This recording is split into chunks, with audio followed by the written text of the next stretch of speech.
Welcome to our 10th standard social science class, History Unit 1 Part 4. Children, last class we saw about causes of World War I, violent form of nationalism, aggressive attitude of German emperor, hostility of France towards Germany, immediate cause. In this part, we are going to study about course of the World War I. Course of the war. Two warring camps, central powers. The warring nations were divided into two. The central powers consisted of Germany, Austria-Hungary, Turkey and Bulgaria. Italy, which was earlier with Germany and Austria, had left as her attempt to recover Trentino in northeast Italy, where Italians lived in majority, but remained as part and parcel of Austria-Hungary, was not supported by Germany. Italy remained a neutral country when the war broke out, but it decided to enter the war hoping to gain the territory in the northeast.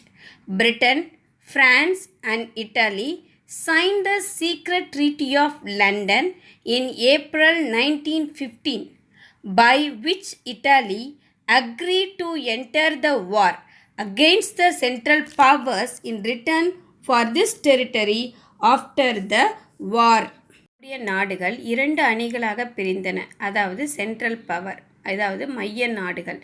இந்த அணியில் Germany, Austria, Hungary, Turkey and Bulgaria இருந்தது. Italy முன்பு ஜெர்மனியோடையும் ஆஸ்திரியாவோடையும் சேர்ந்து இருந்தது. இத்தாலியோட வடகிழக்கு பகுதியான ட்ரெண்டினோ Austria ஹங்கேரியோட கண்ட்ரோலில் இருந்தது. இந்த பகுதியை திரும்ப பெற இத்தாலி நினைத்தது. ஆனால் ஜெர்மனி இதனை ஆதரிக்கவில்லை. எனவே இத்தாலி இக்கூட்டணியிலிருந்து விலகி நடுநிலைமை வகித்தது. எனினும் இத்தாலிய மக்கள் அதிகம் வாழும் ட்ரெண்டினோவை மீட்க நினைத்தது. இத்தாலி 1915 ஏப்ரலில் பிரான்ஸ், இங்கிலாந்து உடன் ஒரு இரகசிய ஒப்பந்தத்தை லண்டனில் செய்து கொண்டது. இதன்படி போருக்கு பின் இத்தாலியின் நார்த்ஈஸ்ட் பகுதிகள் திரும்ப கொடுக்கப்படும் என்ற அடிப்படையில் இத்தாலி மைய நாடுகளுக்கு எதிராக போரில் இறங்கியது. Allies. 9 states that opposed the Central Powers were Russia, France, Britain, Italy, the United States, Belgium, Serbia, Romania and Greece. Romania and Greece declared war on the Central Powers in 1916 and 1917 respectively, but played a little part in the war. Most Americans wanted their country to remain neutral, and so in the first 3 years, the United States gave only moral support and valuable material aid to Britain and France. Allies means நேச நாடுகள். மைய நாடுகளுக்கு எதிராக நேச நாடுகள் Russia, France, Britain, Italy, America, Belgium, Romania, Serbia ஆகிய 9 நாடுகளாகும். ருமேனியாவும் கிரீஸும் முறையே 1916, 1917 ஆகிய ஆண்டுகளில் மைய நாடுகளுக்கு எதிராக போர் அறிவித்தனர். ஆனால் அவை இப்போரில் சிறிதளவே பங்கேற்றன. அமெரிக்கர்கள் தங்கள் நாடு நடுநிலை வகிக்க வேண்டும் என விரும்பியதால் அமெரிக்கா முதல் 3 ஆண்டுகள் நேச நாடுகளுக்கு தார்மீக ஆதரவை மட்டுமே வழங்கியது. இங்கிலாந்திற்கும் பிரான்சுக்கும் பெருமளவில் பொருளுதவி வழங்கியது. Abortive attempts for peace. Tsar Nicholas II of Russia suggested to the powers that they meet together to bring out an era of universal peace. In response, 2 peace conferences were held at the Hague in Holland in 1899 and 1907, but in vain. Russia fought on the side of the Allies. ரஷ்ய பேரரசர் இரண்டாம் Nicolas நாடுகள் அனைத்தும் கூடி பேசி உலகில் அமைதியை ஏற்படுத்த வேண்டும் என்று ஆலோசனை வழங்கினார். அவருடைய ஆலோசனைக்கு இணங்க 1899 1907 ஆகிய ஆண்டுகளில் ஹாலந்து நாட்டில் தி ஹக் என்னும் நகரில் 2 அமைதி மாநாடுகள் கூட்டப்பட்டன. ஆனால் எந்த விளைவும் ஏற்படவில்லை. எனவே ரஷ்யா நேச நாடுகள் அணியில் சேர்ந்து போரில் இறங்கியது. War in western or French front. Germany steamrolled and smashed the resistance of the people of Belgium. On the side of the Allies, the burden of the fighting fell on the French army. Within a month, Paris seemed almost doomed. மேற்கு அல்லது French முனைப்போர் அப்படின்னு சொல்லலாம். பெல்ஜிய மக்களின் எதிர்ப்பை தகர்த்து எறிந்த Germany நேச நாடுகளின் அணியில் போர் செய்ய வேண்டிய கட்டாயத்தை பிரெஞ்சு படைகளுக்கு ஏற்படுத்தியது. ஒரு மாதத்திற்குள் ஏறத்தாழ பாரிஸ் நகர் வீழ்ந்துவிடும் நிலை ஏற்பட்டது. Battles of Denenberg and Marne. Meanwhile, Russian forces invaded East Prussia. Germany defeated them decisively in the Battle of Denenberg. Russia suffered heavy losses, yet this caused distraction and helped to relieve the pressure on the Western Front. The French army made all-out efforts to drive away the invading Germans. At the Battle of the Marne, the French succeeded in pushing back the Germans. Paris was thus saved. The Battle of Marne is memorable for French warfare. மான் போர்கள். இந்த சமயத்தில் ரஷ்ய படைகள் east Prussia மீது போர் தொடுத்தது. டெனின்பர்க் போரில் Russia பெரும் இழப்புகளை சந்தித்தது. இருந்த போதிலும் மேற்கு பகுதியில் பிரெஞ்சு படைகள் மீதான அழுத்தம் குறைந்ததால் அவர்களால் ஜெர்மனியரை துரத்த அனைத்து முயற்சிகளும் செய்ய முடிந்தது. இதனால் பாரிஸ் காப்பாற்றப்பட்டது. மான் போரானது பதுங்குகுழி போரின் தொடக்கமாகும். Battles of Verdun. Between February and July 1916, the Germans attacked Verdun, the famous fortress in the French line. In the 5-month Battle of Verdun, 2 million men took part and half of them were killed. The British offensive against Germans occurred near the river Somme. In this 4-month Battles of Somme, Britain lost 20,000 men on the first day. The Battle of Verdun, however, decided the fortunes of the war in favor of the Allies.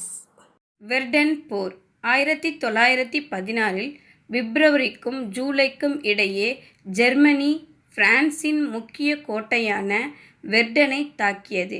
இப்போர் 5 மாத காலம் நடைபெற்றது. இதில் 2 million போர் வீரர்கள் பங்கேற்றன. அவர்களில் பாதி பேர் கொல்லப்பட்டன. ஜெர்மனிக்கு எதிராக பிரிட்டிஷ் போரில் இறங்கியது. இப்போர் சோமி நதிக்கரை அருகில் நடைபெற்றது. 4 மாத காலம் நடைபெற்ற போரில் முதல் நாளில் பிரிட்டன் 20,000 போர் வீரர்களை இழந்தது. இருந்த போதிலும் வெர்டன் போர் முதல் உலகப் போரில் ஆலைஸ் வெற்றி பெறும் என்பதை தீர்மானித்தது. In Eastern or Russian front. In the Eastern front, Russian troops repeatedly defeated the Austrians, but the Russians were in turn defeated by the Germans. Russia had the worst trained and equipped army, and therefore Russian losses were the greatest. In 1917, the Tsarist regime in Russia was overthrown in a revolution. Russia wanted peace and consequently it signed the Treaty of Brest-Litovsk with Germany. After this, the position of Germany became strong. It appeared as if the Allies were going to lose. However, USA came to their rescue and played the final decisive role in crushing Germany. அல்லது ரஷ்ய முனை போர் அப்படின்னு சொல்கிறாங்க. கிழக்கு பகுதியில் ரஷ்ய படைகள் ஆசிரியர் படைகளை மீண்டும் மீண்டும் தோற்கடித்தனர். ஆனால் ரஷ்ய படைகள் ஜெர்மனிய படைகளால் தோற்கடிக்கப்பட்டன. ரஷ்ய இராணுவம் போதுமான பயிற்சி இல்லாமல் இருந்ததும் தேவையான அளவு போர் கருவிகள் முன்னேற்பாடாக கொண்டு வராமல் இருந்ததும் பெரும் இழப்புகளை ரஷ்யா சந்தித்தது. இச்சமயத்தில் 1917 ஜார் மன்னருடைய ஆட்சி ஆகஸ்ட் புரட்சியின் மூலம் தூக்கி வீசப்பட்டது. மேலும் ரஷ்யாவிற்கு அமைதி தேவைப்பட்டது. எனவே ஜெர்மனியோடு 1918 மார்ச் 3 பிரெஸ்ட்-லிட்டோவ்ஸ்க் உடன்படிக்கையில் கையெழுத்திட்டது. இதன் பின்னர் ஜெர்மனியின் நிலை மேலும் வலுவடைந்தது. ஆலைஸ் போரில் தோற்றுப்போகும் என தெரிந்தது. இருந்தபோதிலும் அவர்களுக்கு உதவிட களமிறங்கிய அமெரிக்கா ஜெர்மனியை அடக்குவதில் தீர்மானமாக இருந்தது. Minor theatres of war in the Middle East. Turkey also fought on the side of the Central Powers, though Turkey met with initial success, and the Allies suffered reverses, particularly in Mesopotamia and Gallipoli. Ultimately, Turkey was defeated. The Turks tried to attack Suez Canal, but were repulsed. Britain attacked Turkey in Iraq and later in Palestine and Syria. In Arabia, taking advantage of the growing Arab nationalism, a revolt was engineered by a British agent. Britain attacked Turkey directly and tried to capture Constantinople, but the Turks put up a brave fight. Minor theatre of war in the Middle East அப்படின்னா சிறிய போர் அரங்குகள் மத்திய கிழக்கு பகுதியில் அப்படின்னு சொல்லலாம். Central பவரோட சேர்ந்து Turkey போரிட்டது. தொடக்கத்தில் வெற்றி பெற்றாலும் ஆலைஸ் கூட்டணி பின்னடைவுகளை சந்தித்ததாலும் இறுதியில் டர்க்கி தோல்வியடைந்தது. டர்க்கி சுயஸ் கால்வாயை தாக்க முயன்றது. ஆனால் அது முறியடிக்கப்பட்டு துரத்தப்பட்டது. பிரிட்டன் முதலில் ஈராக்கிலும் பாலஸ்தீனத்திலும் சிரியாவிலும் துருக்கிய படைகளுடன் போரிட்டது. அரேபியாவில் வளர்ந்து வரும் அரேபிய தேசிய உணர்வினை சாதகமாக்கிக் கொண்டு ஒரு ஆங்கில உளவாளி ஒரு புரட்சியை திட்டமிட்டு நடத்தினார். பிரிட்டன் டர்க்கியை நேரடியாக தாக்கியதோடு கான்ஸ்டான்டினோப்பிளை கைப்பற்ற முனைந்தது. ஆனால் டர்க்கி கடுமையாக எதிர்த்தது. Okay children, so far we have learned about two warring camps, Central Powers, Allies, Czar's abortive attempt for peace, war in Western or French front, Battle of Denenburg and Marne, Battle of Verdun, war in Eastern or Russian front. Next class we will learn about course of the war in the Far East. Thank you.